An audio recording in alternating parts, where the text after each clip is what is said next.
बच्चों, आज का हमारा विषय है वचन। वचन जिसे अंग्रेज़ी में नंबर्स भी कहते हैं। वचन के अंतर्गत हम उसकी परिभाषा और उसके भेद समझेंगे। तो परिभाषा, शब्द के जिस रूप से संख्या का बोध हो उसे वचन कहते हैं। एक बार फिर से समझेंगे। संज्ञा और सर्वनाम शब्द के जिस रूप से उसके एक या अनेक होने का बोध हो उसे वचन कहते हैं। वचन के अंतर्गत क्या आता है? संख्या। तो देखिए कुछ उदाहरण।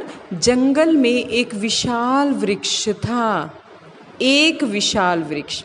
वृक्ष पर 2 बंदर बैठे थे तो 2।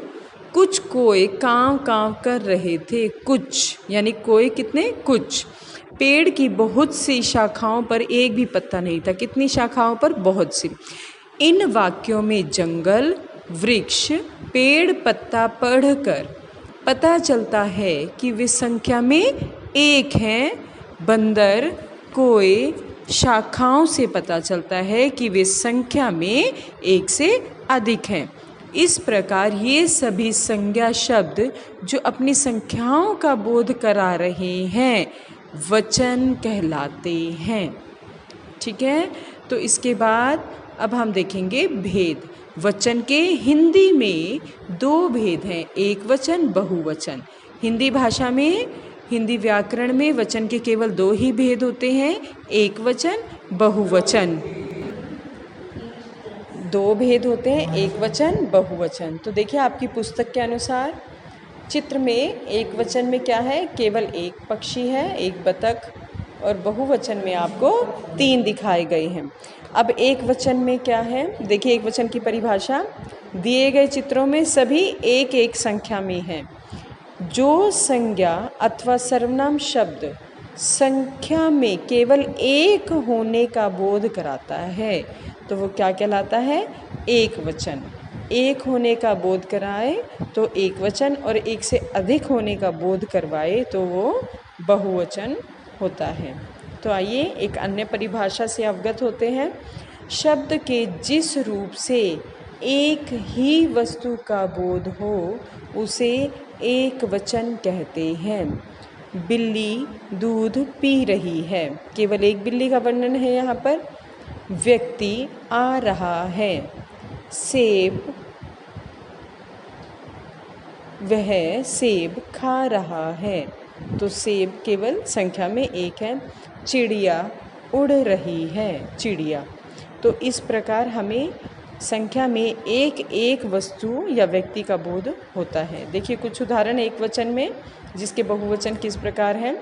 मेला, मेले, बच्चा, बच्चे, माता, माताएं, आँख, आँखें, पंखा, पंखे, रात, रातें, बात, बातें। अब आपको एक विशेष बात ध्यान में रखनी है। जब भी किसी भी शब्द के अंत में आ की मात्रा हो तो बहुवचन में उसके पीछे अनुस्वार नहीं लगेगा, और यदि आ की मात्रा नहीं है तो उस पर अनुस्वार लगेगा। जैसे मेला, मेले, रात, रातें। देखो मेला शब्द है, पीछे आ की मात्रा है, तो बहुवचन बनाते हुए उसमें अनुस्वार यानी बिंदु नहीं लगा है। और रात में आ की मात्रा नहीं है तो बहुवचन करते समय पीछे अनुस्वार लगा है। जिसे आप बिंदु कहते हैं उसे हिंदी व्याकरण की भाषा में हम अनुस्वार कहते हैं। तो रात, रातें, बात, बातें। अब हम करेंगे बहुवचन की परिभाषा।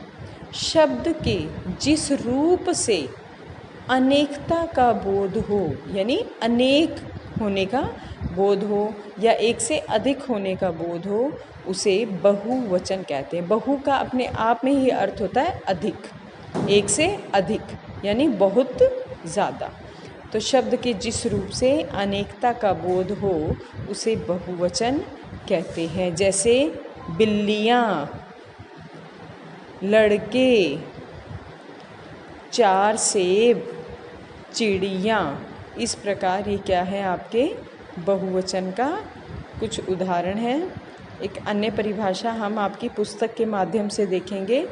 आपकी पुस्तक में जो परिभाषा दी गई है, जो संज्ञा अथवा सर्वनाम शब्द संख्या में एक से अधिक होने का बोध कराते हैं वे बहुवचन कहलाते हैं। कुछ उदाहरण दिए गए हैं। गायें दूध देती हैं। जब भी आपकी सहायक क्रिया है आएगी तो बहुवचन में उस पर अनुस्वार लगेगा और उच्चारण उसका हो जाएगा हैं। नासिका का प्रयोग होगा, है नहीं हैं। लड़के दौड़ रहे हैं। अब देखिए कुछ उदाहरण। लड़का लड़के, तोता तोते, रुपया रुपए, गधा गधे, बच्चा बच्चे, पंखा पंखे, बेटा बेटे। देखो सभी में जहाँ पर अंत में आ की मात्रा आ रही है वहाँ पर किसी भी बहुवचन शब्द पर अनुस्वार नहीं लगा है। कोआ कोए, मुर्गा मुर्गे, कपड़ा कपड़े, पत्ता पत्ते।